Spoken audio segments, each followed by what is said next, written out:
Good morning, listeners. NBC representatives in London and Berlin are ready now with their regular early morning reports from overseas. We'll hear from them in just a moment, and then from Washington, where Earl Godwin will bring us the news from the nation's capital. And now, we take you to London. This is London at 2 o'clock in the afternoon. The scene of the Finnish peace talks, it is now reported, are shifted to Moscow. The Council of Ministers met in Paris this morning under President Lebrun. M. Daladier gave a general review of the diplomatic and military situation, dwelling specially on Finland. It is reported that there is a note of optimism in Paris today with regard to Finnish resistance, which France is willing to support, which was not felt there yesterday. It's reported here this morning that Moscow claims capture of more islands in the Bay of Viipuri. The swift development of the possibility of peace talks between Finland and Russia, or the possibility of some peace between Finland and Russia, holds attention here today. From rumored reports, the proposals were likely to the official admission that they had been received was a matter of hours. Details of the Russian proposals are not available, but they are said to be stiffer than the terms which the Finns refused before Russia invaded Finland. All that can be said at this moment is that the situation now created is viewed here as serious, as extremely serious. The visits of ex-President Svinhufvud to Berlin and of Herr von Ribbentrop to Rome have aroused an interest perhaps more anxious than anything this war has caused. Herr von Ribbentrop is said to have left Berlin for Rome by special train this morning. With him are the economic ministers of the economic minister of the Reich, the head of the press bureau, the legal advisor to the Foreign Office, and various other officials. Observers in all capitals are giving their views. Some hold that Germany will make it clear in Rome that she wants no foreign intervention in the Finnish situation. Others see a move to safeguard for Germany shipments of the Swedish iron ore, which have long been claimed to be a vital necessity to Germany's successful continuation of the war. French writers state without mincing their words that Germany has openly threatened Sweden over this iron ore matter and will involve both Sweden and Norway in the war rather than risk losing these ships. Berlin, in the meanwhile, announces that Herr von Ribbentrop's visit to Rome is a normal step in the relations between the two countries. Marshal Goering's paper is quoted as saying, however, that he has gone to discuss burning questions of world politics. Rome is credited with considering that the visit will have vast political consequences. Officials there are reported as thinking that it may produce results as fateful as Herr von Ribbentrop's visit to Moscow last summer, and this gave the Berlin-Moscow pact. In some quarters here, there is a suggestion that the German foreign minister's trip will be concerned with the Italian protest over the blockade stopping coal deliveries from Germany. Whatever the real purpose of the visit, it seems obvious to any observer that Herr von Ribbentrop would not overlook the feelings which this coal question have aroused.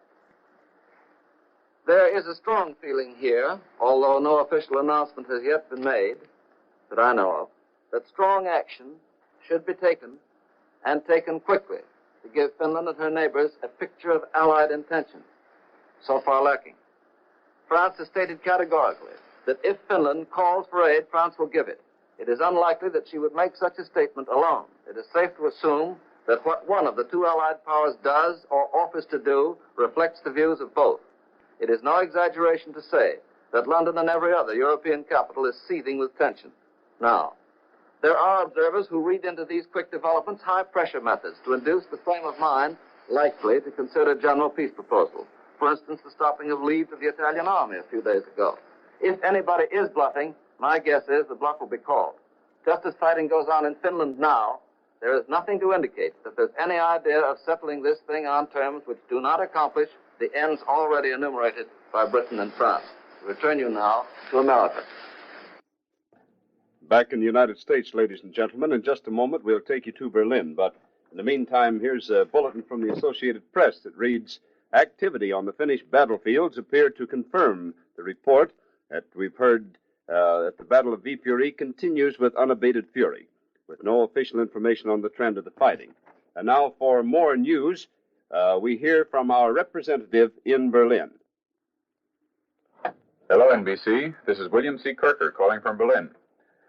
Last night's big sensation was the announcement that the Finnish ex-president Sven Foot had arrived in Berlin.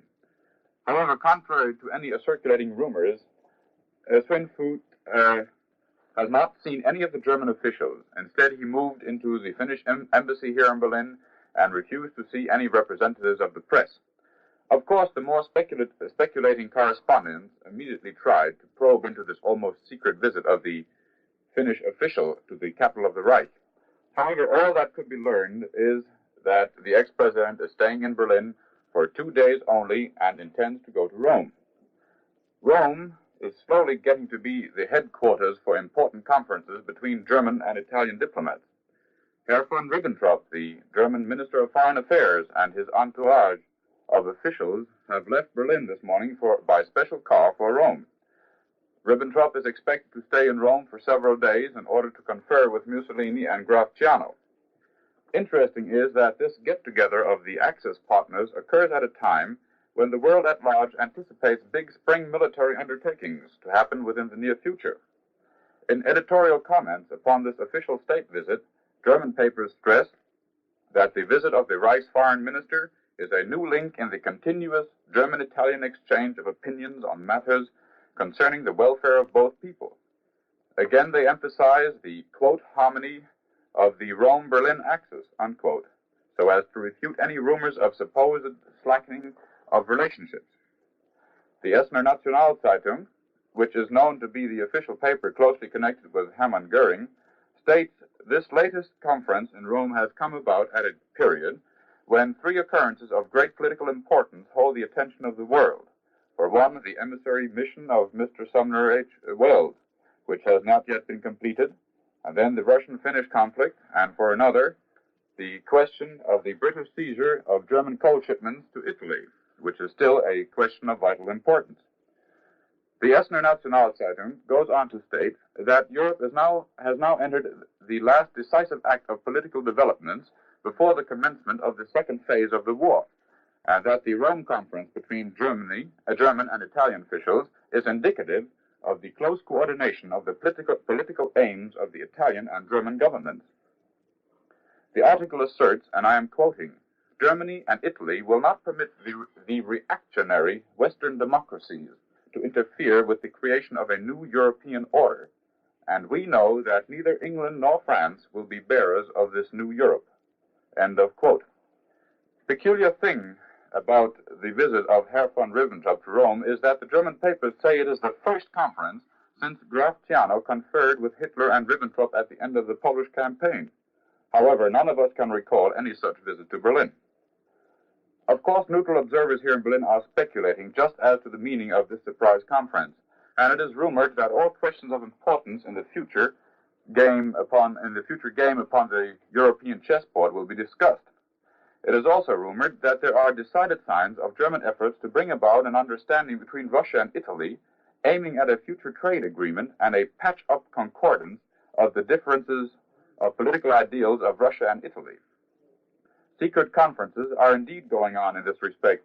However, at the time, no particular facts are obtainable, so as that this assumption may be definitely substantiated.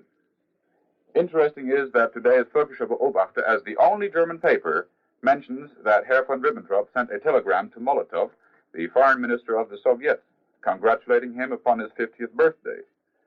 Big things are developing at the moment, and the stagnant scenery of the present conflict in all likelihood will assume an entirely different aspect within the near future, in spite of the fact that today's communique of the German High Command reports no activities on the Western Front, stating that during successful reconnaissance flights over British and French territories, only one German plane did not return to the home base. It is important to note that General von Brauchitsch, Chief of the Armed Forces of the Reich, is visiting the troops at the West Wall, inspecting the various formations and taking part in several maneuvers. Hello, NBC. This is William C. Kirker returning you to the National Broadcasting Company.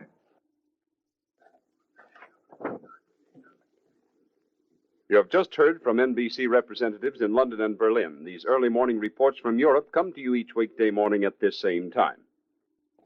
And now for the news in our nation's capital, as reported by Earl Godwin, we take you to Washington.